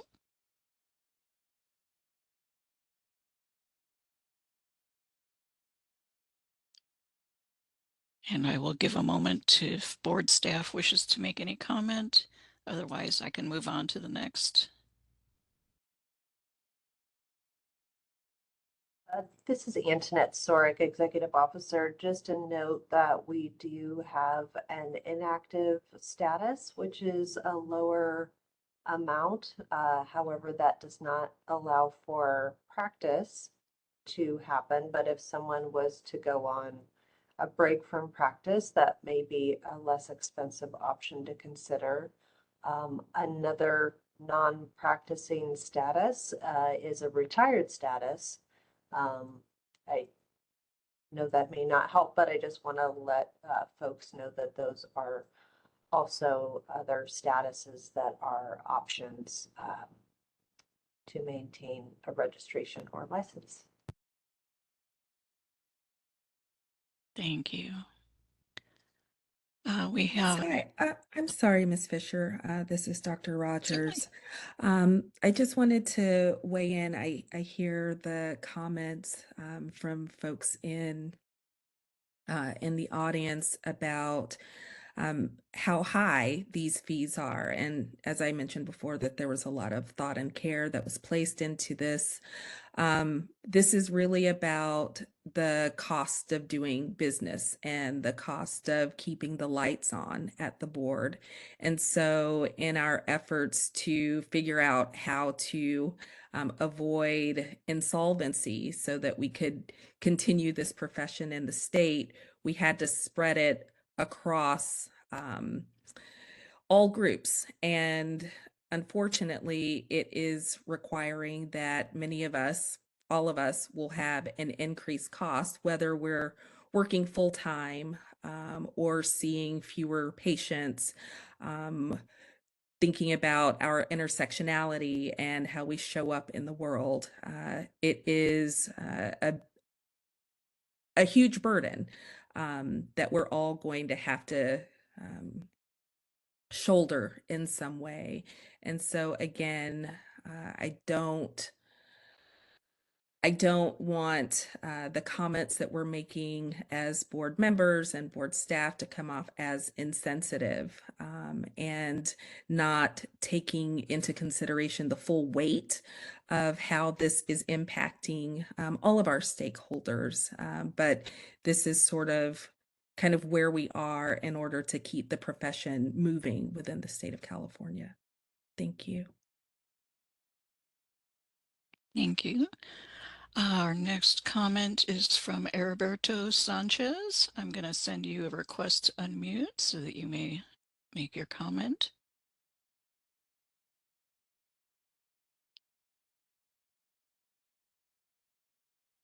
And Heriberto, you should see a pop-up that says unmute me. If you click the unmute me, you'll be able to speak. There you go. Go ahead. Hello? Yes. Okay, thank you. I just had a thought. Should there be some efforts in prevention of violations that will, in the end, lower costs? A sustained effort. There's a reasons why people commit violations. We're psychologists. We study human behavior. We should understand that we can help. Perhaps something in conjunction with CPA and regional organizations.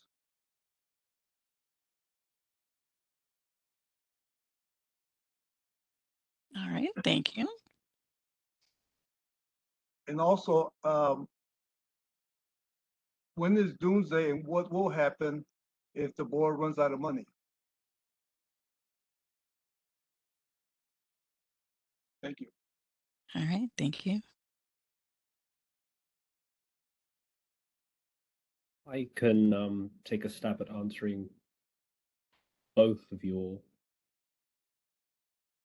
questions. So in terms of preventative work to limit violations, there's always a bit more we could do in terms of outreach and education. The board did recently switch to a continuing professional development model, which we hope will allow more avenues for engagement with the profession, and that can help improve. We also put out publications like Therapy Never Includes Sexual Behavior. So there's always, there are things that we do try and do. But obviously we are somewhat limited in staff time, money, things like that. Traveling and outreach are things which are, they're very important. We know that, but we are also limited by what we can do. So I understand that's probably not a very satisfying answer, but that's what I have for that one. Secondly, if the board were to run out of money completely, go into the red so that there was a deficit, there's actually a law in California which would make the individual board members and the executive officer financially responsible. So if we were, say, $100,000 in the red, the board members themselves and the executive officer would be required to pay that. So that's what happens. So you can understand it very rarely happens, and it's one of the reasons why we take it so extremely seriously, our stewardship of the fund, and why the board's done that. So that's what would happen, but it's something that very rarely is permitted to happen because no one wants a state agency to go insolvent like that. Thank you. Thank you. And let's go back to the raised hands. We have a raised hand from Sarah Belgrade. Sarah, I will send you a request to unmute your microphone. You're unmuted. Sarah, go ahead.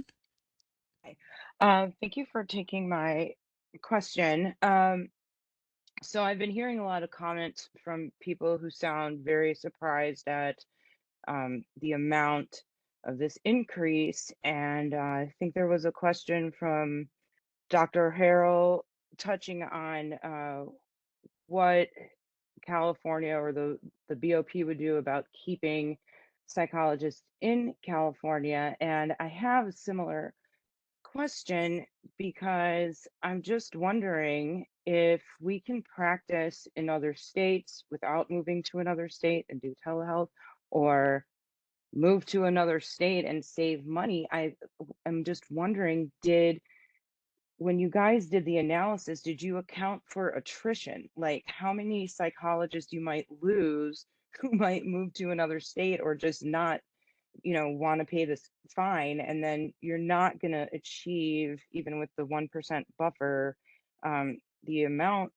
that you want. And going back to, I can't remember the name of the doctor, but it was a woman who was speaking to finding other ways to get this money other than from licensees, like, from other funds. I know our fund gets proffered by, Arnold Schwarzenegger and whatever. Why can't we go into other funds? And then my piggyback on top of that question is, so this year I paid my license fee and then I got cancer and I haven't used my license to practice at all. And I'm hoping to return to work soon. And for people who have already paid their license, like let's say this is in the future and now I've paid like $823 or whatever it is, and then 2 months later I get cancer or something, can I then go inactive and I would get some of that money back? Or can you only go inactive when you're at that renewal month? So my question is addressing, like, how is the board addressing attrition now that these 30 fees are seconds. going up? And like, when can you change to inactive? Thank you. Was someone from the board staff going to speak to this? Or shall I move on? Ms. Whitney, can you discuss the option for the inactive? Hi, sure. So, yeah, if you have a specific situation, I can always go over that with you independently, and we can see what we can do. But yeah, you always have an option to go inactive. So, if you want to email bopce@dca.ca.gov, and I can go over that specifically with you, to see what your options are. Thank you. We have a question or raised hand from call-in user 20. I'm going to send you a request to unmute, and you will use *6 to unmute.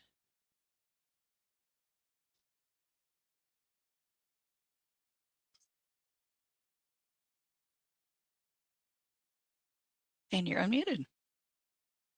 Hi, good morning. My name is Dr. Chantal Miller. I first want to say, thank you for everyone who's on the board of service. This is my first time finding out that majority of the functioning of the board. Can you hear me? Yes. Okay, because it was speaking in my earpiece to press *3 to raise my hand. Sorry. I wanted to just find out how there can be other ways to get funding for the board besides the license renewals. A lot of my colleagues have mentioned that there's attrition, people leaving, people being marginalized or not being able to, go into this profession while the rate for the need is increasing in California. So what is going to happen if there's a significant decrease in applicants renewing because of the costs, which are understandable because everything is inflated, especially in California. But if there's like a lack of new graduates in the field, how is the board going to get funds from other sources? And should we try that now? And also my second question is, when is the effective date of the fee increase for the renewals? 30 seconds. And then I had a third question. If we as professionals are responsible for the fees assessed from costs because of other colleagues who have disciplinary issues. Okay, 2 minutes. Thank you very much. Did board staff wish to make a statement, or shall I move on? Yes, this is Antoinette Sorick, Executive Officer of the board, and I'll try to answer some of this, and I'll hand it open mic to anyone that wants to tag team with me on this one. Again, we continue to monitor opportunities to access outside funding, either through the state's general fund or through any kind of federal funding that is made available. We're in constant communication about those opportunities. However, Department of Consumer Affairs regulatory boards, and this is about 40 regulatory bodies that license anything from veterinarians to accountants to physicians and surgeons. All of those individual boards use license fees for their primary funding through the special fund. And those fees are determined by the legislature. Sometimes, as Mr. Burke mentioned, there's an opportunity to have a flooring and a ceiling at which to set the exact fee, which is determined in regulation. That's what SB 816 did, which was effective January 1. So yes, these new fees are now effective, and they were made effective January 1 of 2024. So those rates are the floor. If there is any upward movement, those changes will be made through the regulatory process, which is an open, very public process in which there's opportunity for public input and feedback. And through that process, we would justify any additional fee increases the board would be seeking, and what individuals licensed would be getting in return for those increases. As far as cost recovery, some other boards, such as the Medical Board of California, they allocate cost recovery in their budget, or has historically done that. It has been a fairness issue brought up with our board that while all licensees pay for the funding of enforcement, it's not for particular disciplinary actions that were taken and repaying the board for those actions. For those situations, we charge the licensee for attorney's fees, investigator fees, etc. I hope I answered a little bit of your question, and I will hand it off to anyone else that would like to finish or help clarify anything that I've said.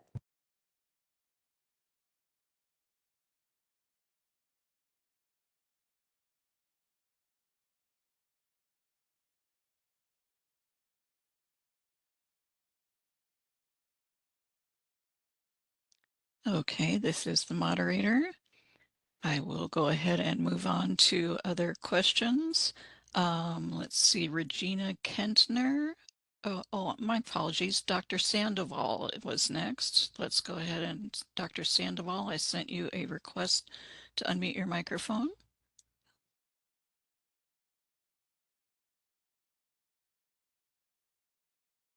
You're unmuted. Go ahead. Great. I just want to give one little piece of feedback real quick. I think that this whole Q&A comes off as a little bit disingenuous when we ask a question and then the option is to not answer or to move on. And so I think that I just kind of want to throw that out. And the other thing is that I think that this absolutely is the platform to talk about how this affects BIPOC or other communities. Because I think that's why we're here, is we're trying to understand what the necessity was. And I think we understand that and we agree that obviously the board needs more revenue, but I think to just say we thought about this and then you moved on is not adequately answering the question, I think, that's been asked several times, whether you're semi-retired or you work for a nonprofit or you have a family and so now you only work part-time. There are lots of issues, and saying that we're sharing the burden, we're not all sharing the burden equally. And so I think I just want to give a little bit of feedback since I'm on this side that it does come off as disingenuous to not answer the questions. And if you all disagree that this is not the platform to talk about intersectionality, the burdens and all of that, then can we also create another webinar on another day to do that? Because I think income and finances and what we have to pay absolutely relates to all of our aspects of diversity and intersectionality. So can we please schedule that for another time if we can address that today? Thank you. Thank you.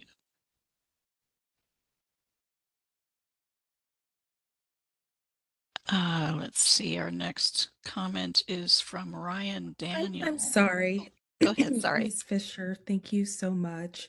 I just want to acknowledge the comment that was just made, and I completely agree. Intersectionality is so incredibly important. And I also hear what you're saying about it feeling disingenuous. I hear that as well.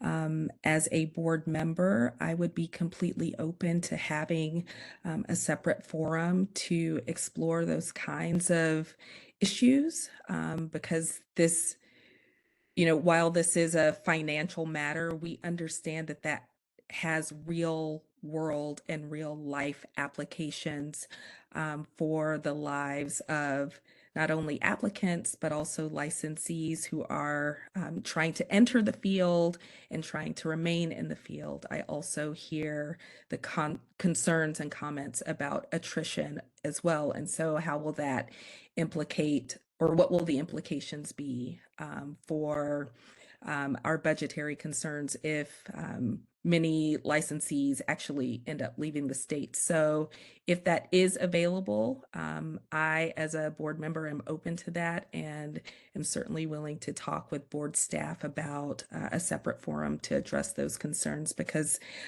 everyone's opinions matter and your voices matter, and they deserve to be part of this conversation. Thank you.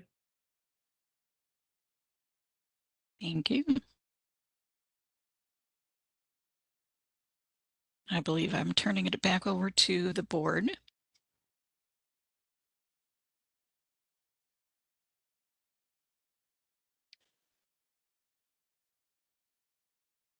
Okay, thank you so much. The time is now 12:02 p.m. We want to be respectful of everyone's time.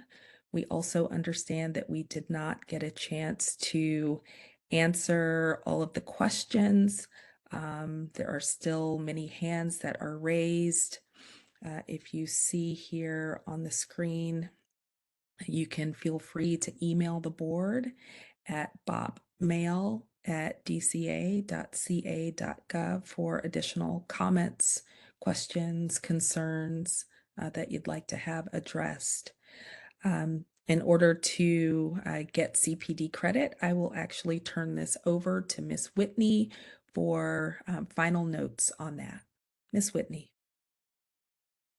Thank you, Dr. Rogers.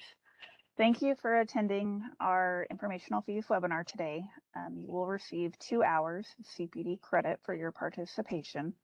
Attending this informational webinar provides you with the 2 hours towards law and ethics requirement, and it would be considered the self-directed learning under category number 2. For your records, please note today's date as March 21st, 2024. The name of today's webinar, which is the informational fees webinar, and 2 hours of CPD hours for your records. If you called in, email bopce@dca.ca.gov, which is up there on the slide, with your name, license number, and phone number used to call in. Again, if you were able to insert your name using the computer screen or your mobile device, that is sufficient. You don't need to do anything else. A video of this webinar, along with our slides, will be placed on our website in the near future. Thank you.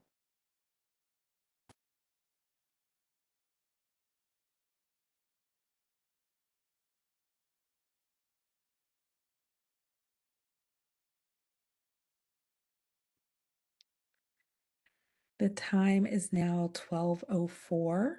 I would like to thank all of our panelists for attending. I'd like to thank all of our stakeholders for attending. Thank you for your attention. Thank you for your questions. Thank you for your comments. And we hope that you have a good rest of your day and great rest of your week ahead. Thank you so much.